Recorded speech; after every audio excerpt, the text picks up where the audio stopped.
បាទសូមគោរពជំរាបសួរដល់អស់លោកអ្នកបងប្អូនជាទីគោរពរាប់អានថ្ងៃនេះគឺជាព្រឹកថ្មី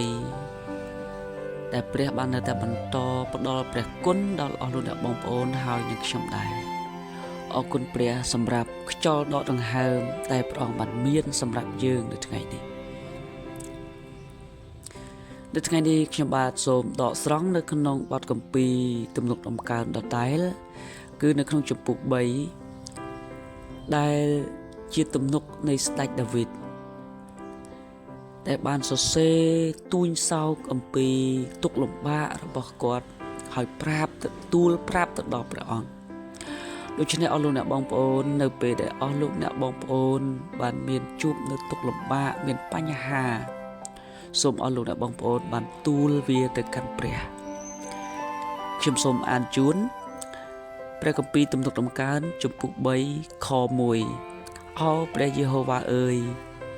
ពួកខ្មាំងនៃទូបង្គំមានគ្នាកាន់តែច្រើនឡើងយ៉ាងណាណោមានមនុស្សជាច្រើនបានលើកគ្នាទាស់នឹងទូបង្គំហើយខ2មានគ្នាច្រើននិយាយពីព្រលឹងទូបង្គំថានៅក្នុងព្រះគ្មានសេចក្តីសង្គ្រោះដល់វាទីទេខ3ប៉ុន្តែព្រះយេហូវ៉ាអើយទ្រង់ជាខែលបាំងទូលបង្គំជុំវិញក៏ជាសិរីល្អនៃទូលបង្គំ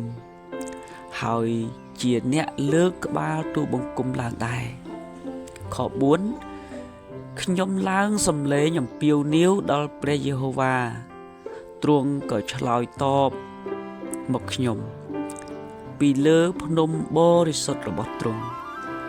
ខ5ខ្ញុំបានដេកលក់ទៅហើយក៏ភ្ញាក់ឡើងវិញត្បិតព្រះយេហូវ៉ាទ្រង់ទប់ទល់ខ្ញុំខ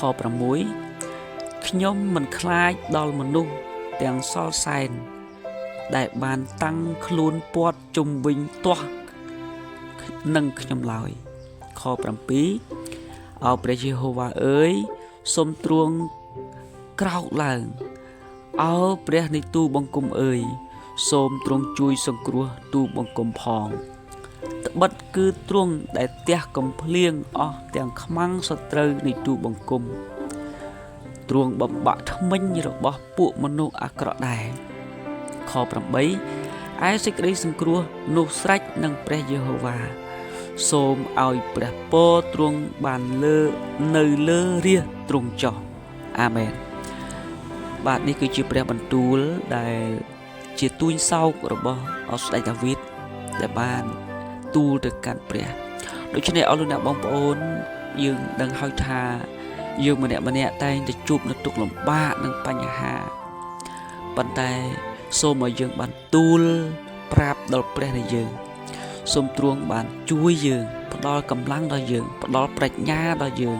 ដើម្បីនឹងដោះស្រាយគ្រប់ទាំងបញ្ហានោះហើយសូមយើងបានសម្លឹងមើលទៅកាន់ព្រះអង្គសូមកុំឲ្យយកបញ្ហាទាំងអស់នោះដែលយើងជួបប្រទះដាក់នឹងមនុស្សនោះឡើយដូច្នេះចូលសម្លឹងទៅកាន់ព្រះហើយដើរតាមព្រះអង្គសូមព្រះប្រទានពរ